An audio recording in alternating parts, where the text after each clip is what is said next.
This case takes place in the USA in the year 2022.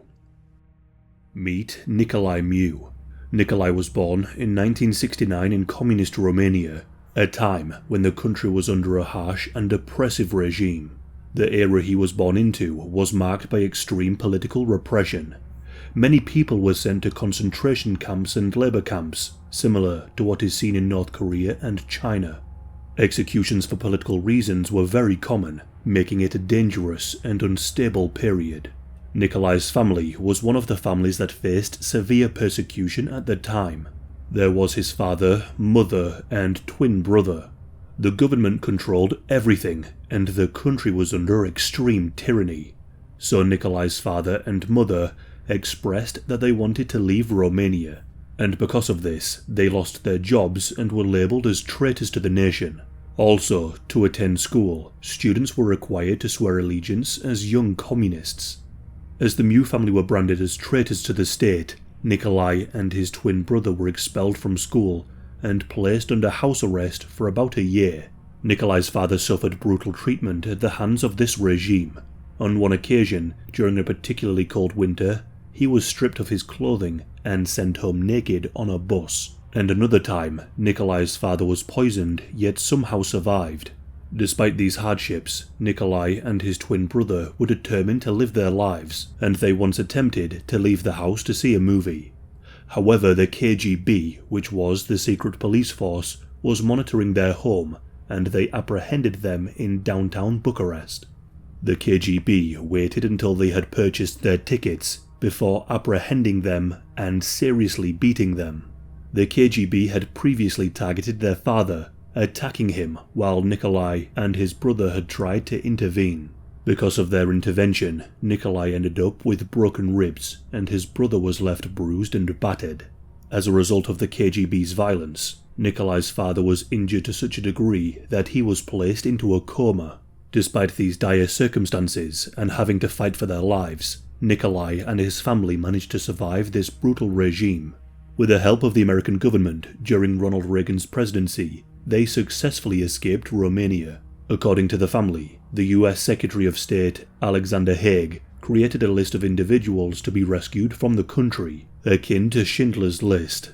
By a stroke of luck, Nicolae and his family were included, allowing them to flee the country and to avoid further persecution. Nicolae and his family escaped Romania and were sponsored by a family in Golden Valley, Minnesota, who were part of the church. This family generously helped them with housing and getting back to school. Life for the family was significantly better in the States. Nicolae went on to attend South Dakota State University in Brooklyn, where he pursued a successful career in mechanical engineering. He would go on to have 2 marriages. His first marriage was short-lived, but his second was to a Romanian woman named Sondra.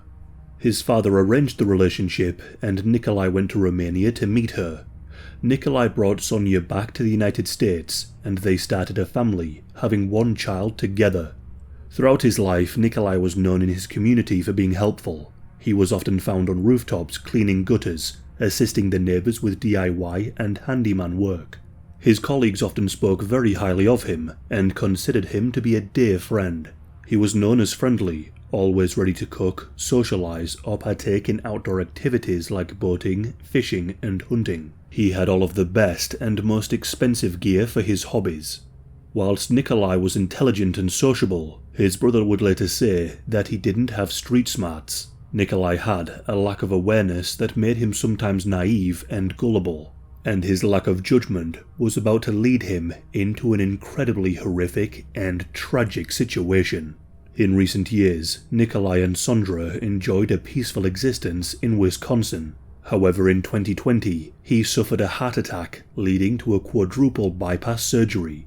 Though he never fully recovered and his health declined, this did not stop him from enjoying his life. After a brief rest, Nicolae continued his hobbies and resumed socializing with friends. He often met them along the Apple River, a popular spot for tubing.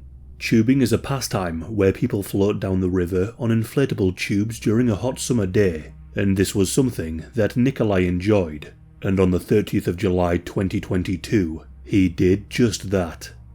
Nikolai was known for his practical skills, and was the go-to person in the group for any handy tasks. When on the river, he carried a satchel with a snorkel and goggles, ready to help anyone if anything was lost in the water.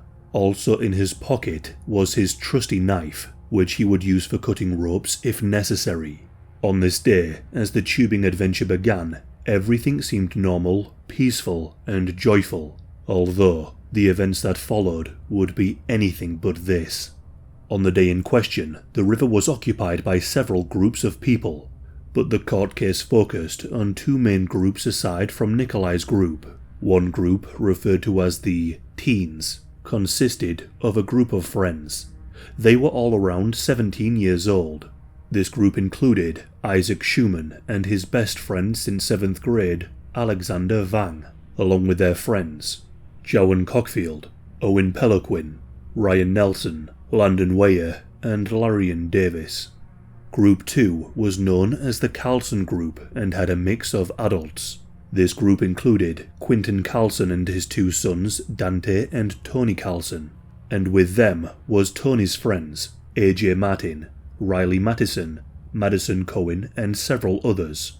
Now, these groups present at the river that day became central to the case, and each person had a role to play in the events that would soon transpire. Isaac Schumann was a 17-year-old from Stillwater, Minnesota. He was known for being kind, sensitive, and selfless. He was an incredibly bright student, musically talented, and was entrepreneurial. His mother mentioned that he was a joyful and caring personality, which made him beloved by those around him, and he made a positive impact on everyone he met. On the 30th of July 2022, most of Group 1 was driven to the river by Alexander Vang. He took the lads to a good entry spot onto the river for some tubing. This was known as River's Edge. They intended to tube back down the river toward Village Park in Somerset before hitching a ride back to their car. They brought along their tubes, tied them together, and then set sail with an assortment of beer and something to smoke. By all accounts, they were having a whale of a time before their adventure was cut short. Also tubing that day was Nikolai, his wife Sondra, and their friends. As they were travelling up the river, one of the group noticed that they had lost their mobile phone. The group then discussed whether it was worth going back for the mobile phone or if they should just claim on their insurance, but Nikolai took it upon himself to go and look over the area that the group had just traversed. The water there was very shallow, no more than 2 feet deep, and after all, Nikolai had brought along with him his trusty snorkel and goggles, but he also had with him his pocket knife. The teens were chilling in the area when Nikolai started to search for the phone. Now from this point onwards, there are two sides to the story that triggered a waterfall of horrific events. The teenagers claimed that they were joking around with Nikolai, saying that the waters were not deep enough to snorkel in, and then proceeded to ask him what exactly he was looking for.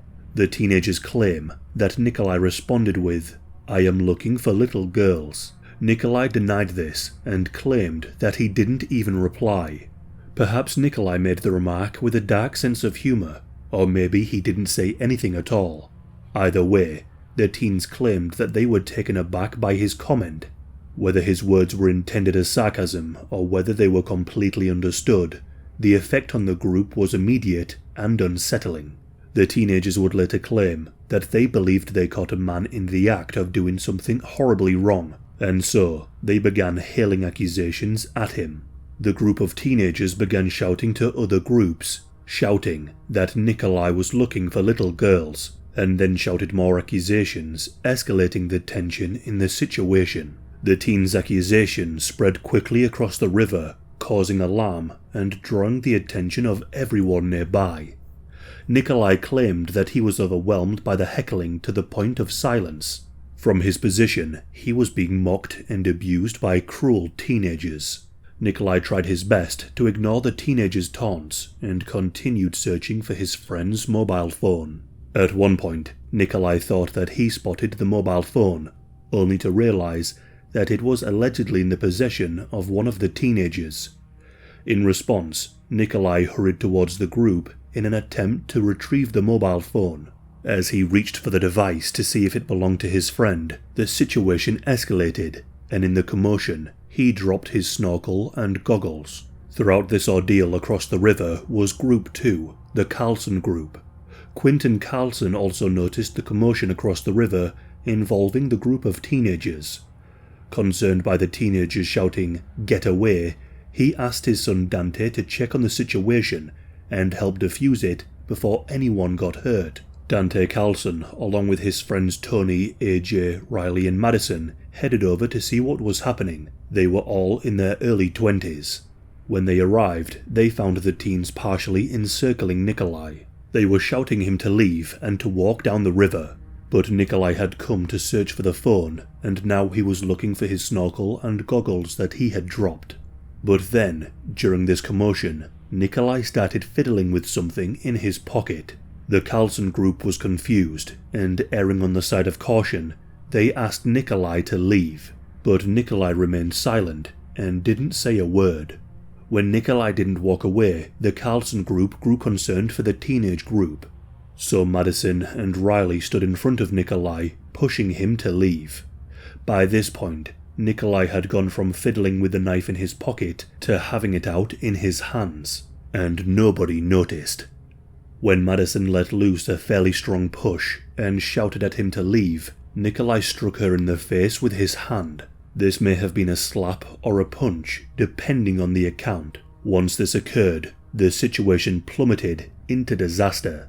Next, Dante yelled, "Never hit a woman," and then punched Nikolai in the face. Nikolai fell to the ground in the water, cracking his head and body against the river boulders.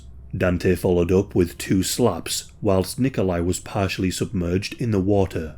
But Tony Carlson shouted to his brother to stop, and so he did. Nikolai stated that he now feared for his life. Dazed and in pain, Nikolai tried to sit up. The teens continued to mock and laugh and thought the whole thing was absurd. Nikolai then attempted to stand back up, but AJ pushed him back down and tried to keep him settled on the riverbed. AJ later testified that he did this to defuse the situation and to protect everyone, including Nikolai. But from the footage and from Nikolai's perspective, AJ appeared to have pushed Nikolai back down and toward the water. When Nikolai tried to get back up again, he held his knife toward AJ and stabbed him below the belt. When the knife was embedded into AJ's bowel, he either fell back or pulled up, causing the blade to slice across his body. This action resulted in a cut over a foot long, which extended through part of AJ's ribcage. AJ stumbled back to the floor of the river and lay there in a foot of water. It would take a few seconds before anyone noticed that AJ had been disemboweled and was holding his intestines outside of his body. Nikolai then began to stab others. He stabbed Isaac Schumann in the left side of his chest. He then leaned forward and stabbed Riley in the abdomen, and did the same to Tony. He then made a beeline for the man who had punched him, Dante Carlson. He lunged 6 feet towards Dante and stabbed him in the stomach. In total, Nikolai stabbed 5 people. AJ was still on the riverbed, using one arm to hold in his internal organs and the other to help him stand up. He was losing blood fast, so he kept stumbling back down into the river. AJ said that he had lost his eyesight and hearing during this ordeal and was convinced that he was about to die. He repeatedly told his group that he was moments away from death. Meanwhile, Riley was in complete shock. She looked down towards her side, thinking that Nikolai had punched her like he did to Madison. However, to her surprise, she saw blood rushing out of her. As she tried to evade Nikolai, she said she was feeling weaker and weaker, and then she struggled to breathe. She was helped by others on the river that day, who placed her on a tube and floated her away from the scene towards a road where she waited for help. She has very little memory of what happened once she exited the river. However, a police officer said he heard her say that her stomach was coming out of the wound. Tony and Dante Carlson were able to function with little assistance and got themselves to land and to the emergency services. And lastly, Isaac Schumann. His best friend, Alexander, raced towards him as soon as he realized that people were being stabbed. His panic intensified when he saw Isaac laying on the ground. Footage filmed by Joan Cockfield captured the horrific scene, showing Isaac losing a significant amount of blood. Joan screamed, "This isn't real." Owen, Landon, Joan, Ryan, and Larian stood in shock as they watched the river turn red with the blood coming from Isaac's wound. In a desperate attempt to save him, Alexander held Isaac's chest and dragged him to the shore. Unbeknownst to anyone there at the time, Isaac had actually been stabbed in the heart. Alexander managed to seek assistance from others and eventually got Isaac into the back of an ambulance. Isaac was in a dire state, and tragically, after arriving at the hospital, Isaac was pronounced dead. He would be the only victim to die from this horrific attack. After stabbing the 5 victims, Nikolai just left and began walking up the river from where he had initially come from. A witness reported seeing Nikolai further down the river at a park where tubers usually exit. The police were soon on the scene, and they found his location, and Nikolai was detained. He was wearing the exact same shorts and sandals as before, but now he added a camouflage shirt. As he was placed in the back of the police car, Nikolai nonchalantly remarked, "I hear somebody got stabbed, and I fit the description." I heard about it. You heard about it? Yeah, and I seen people gather around it. Okay. All right. And I went over to talk to see if somebody saw anything, but that's about it. Okay. Our whole group was pretty interested in finding out what happened. Okay. And that's your whole group over there? Yeah. Okay. All right. So I don't know. Okay, well. Did you see anybody injured? No. You didn't see anybody injured? No. Did you see anybody fighting? I heard people screaming at each other, yes. Okay. Yeah. Screaming in anger or screaming in pain, do you know? Everybody's drunk, so I don't know. I can't tell the difference, but I would say, I don't know, just screaming. Okay. You know, yeah, calling each other names, but, you know, that's, I've seen that all day. And we've all been drinking a lot. I'm sure they're drunk. I'm sure they're doing, I don't know, kids being kids. Kids being kids. Where are you? Where's your group from? Where did you drive from today? Oh, I drove from Prior Lake. From Prior Lake. Yeah. Okay. Actually, we didn't drive with them. We came here alone. Your wife and you? Yeah. And you met the group here? Yeah, but we know each other. Okay. All right. As long as the temperature's good, I'll check back with you in a minute, okay? Thank you. Thank you. In the following hours, he was interviewed by the police, during which he made several misleading statements. He suggested that he had disarmed one of the teenagers and had acted in self-defense mode. So what happened? Can you tell me what happened? Yes.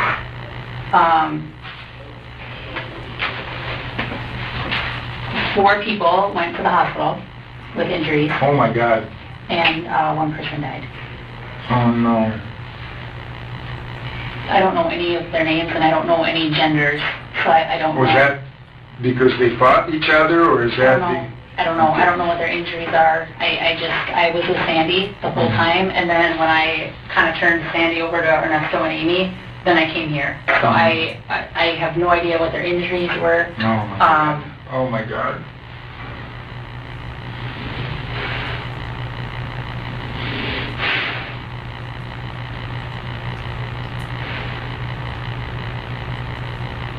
Oh my God.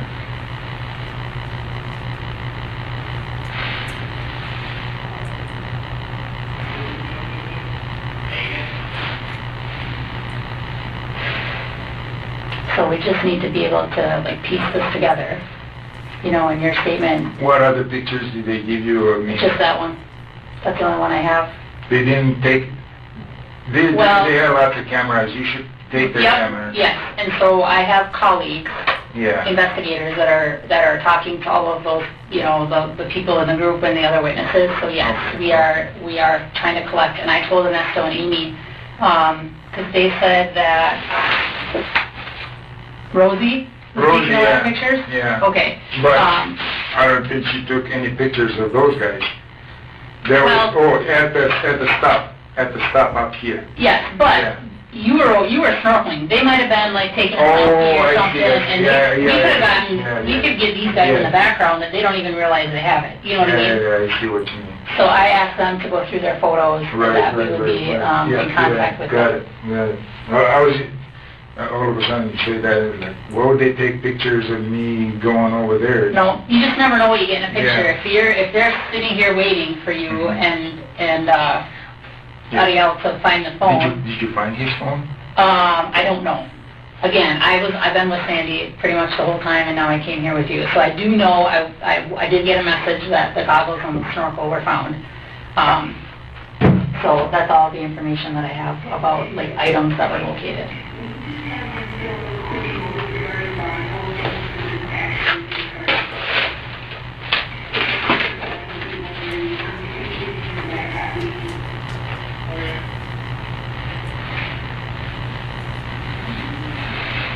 No, my whole life is down the tubes.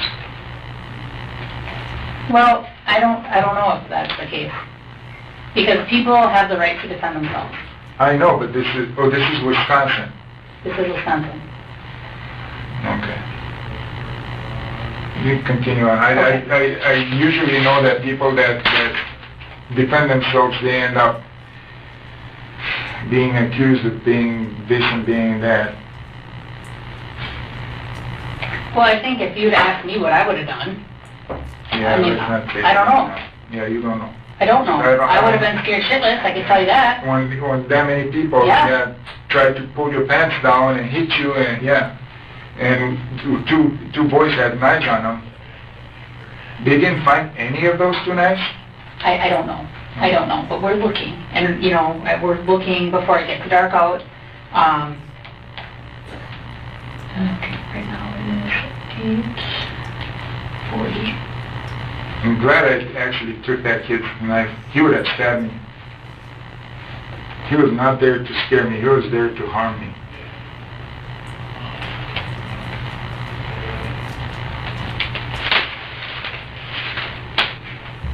At least I'm here. But I'm sorry for how it ended up.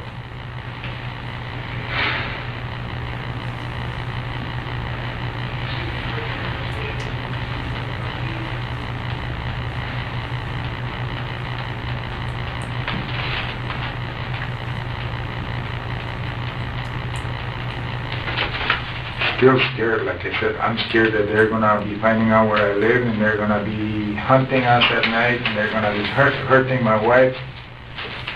Well, I will call Sandy as soon as I leave her, okay, and just check in on her. Following this attack, the other victims had to go through rounds of surgeries, with even larger surgical cuts required to gain access to the internal organs damaged by Nikolai's stabbing spree. AJ had numerous surgeries over 27 days. He had a wound vac placed over his cut, meaning that for over a week his wound was open.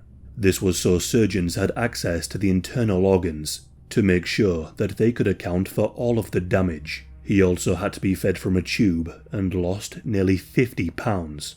Riley had to undergo surgery to place her stomach back into her body. Dante had a hernia repair, and Tony also had surgeries. Ultimately, the other victims that were stabbed survived, but only just. They were now left with some of the most horrific physical and mental scars. The following day after the stabbing, the investigation started to clarify the events. The footage obtained by one of the teenagers was given to the police, showing 21 crucial seconds of the incident. Then, on the 1st of August 2022, Nikolai was charged with first-degree intentional homicide and 4 counts of attempted first-degree murder. The trial began on the 1st of April 2024.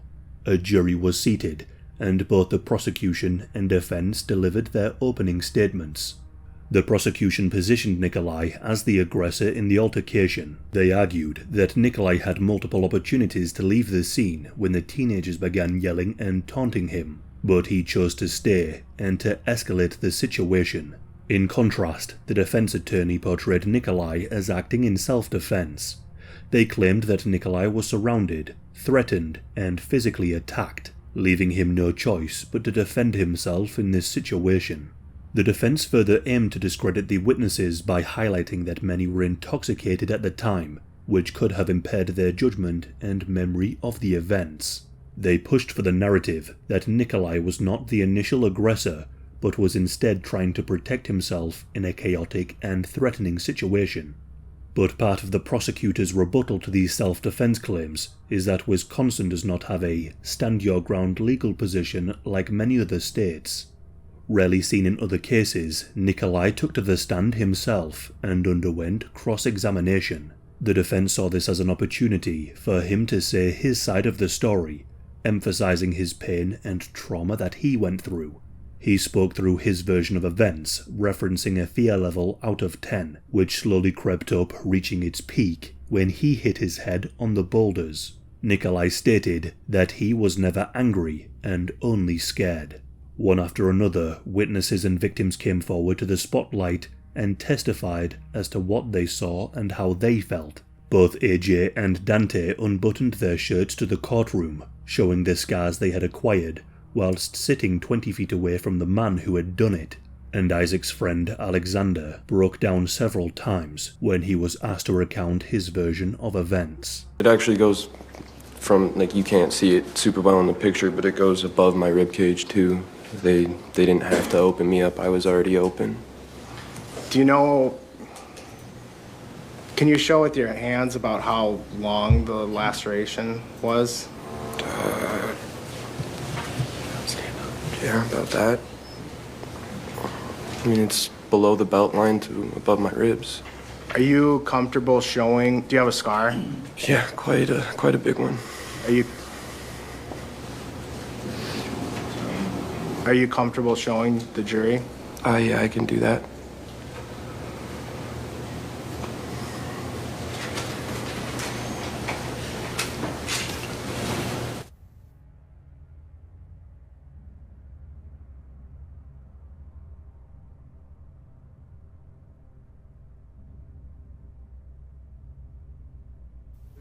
Yeah. You sure? Yeah. Okay.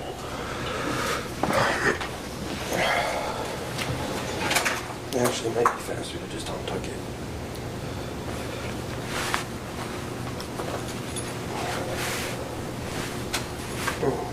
It stops right there. There's a little gap there because it hit my ribs, but that's Okay. it. Thank you. Portion of the video starting at the 2:15 mark. While that's getting set up, did you, once you realized that Isaac was injured, did you go to him?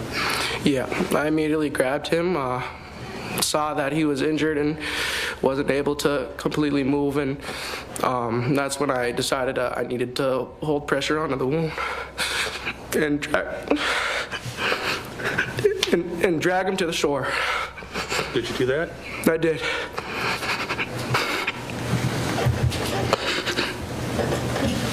I apologize.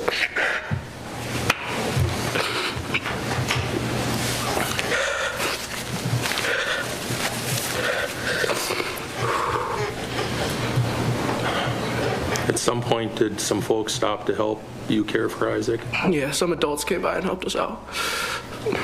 Where were you stabbed? In my lower abdomen, I guess, my lower chest area, Can you stand up and just point? right here. I mean, I can show you if you want. Are you comfortable showing you do have a scar? Yeah. It shows the exact spot? Yeah.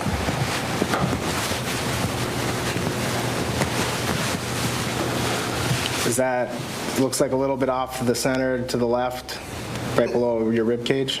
Right below my ribcage, yeah. The jury seat? Permission to approach? Yes. During the trial, the teens who testified acknowledged that they had been abusive and cruel towards Nikolai. The video footage of the incident was played repeatedly in court, and it became clear that all parties involved in the trial recognized this dynamic. To this day, the case continues to polarize people all around the world. Some view Nikolai's actions as an excessive response to provocation, whilst others argue that the hostile environment may have played a role in escalating the situation. Ultimately, a jury found Nikolai guilty on several charges. However, the charges were not for first-degree intentional homicide or attempted murder as originally sought by the prosecution. Instead, Nikolai was convicted of first-degree reckless homicide in the death of 17-year-old Isaac Schumann. He was also found guilty of 4 counts of first-degree reckless endangerment and 1 count of battery. Nikolai pleaded not guilty to these charges against him. His sentencing took place on the 30th of July 2024, coinciding with the 2-year anniversary of the Apple River stabbings. During the sentencing, Isaac's mother delivered a powerful statement reflecting on the profound loss of her son. She said, "I think about Isaac all day, every day. Losing my baby has devastated me and has shattered my heart." The prosecution aimed for a 70-year prison sentence for Nikolai, which included 45 years for the murder of Isaac, and additional time for the other stabbings and a battery charge. At 49 years old, Nikolai was sentenced to 20 years in prison, with the possibility of release when he is 74 years old. When speaking about the Apple River stabbings, the prosecutor highlighted the brutality of the crime, stating that it is hard to put into words how graphic and horrific this truly was. So then I climbed out and then I looked and I saw Isaac's hair laying on the riverbank. I knew it was him. And they were trying to perform CPR on him. Did you go to Isaac? Yeah, I ran to Isaac.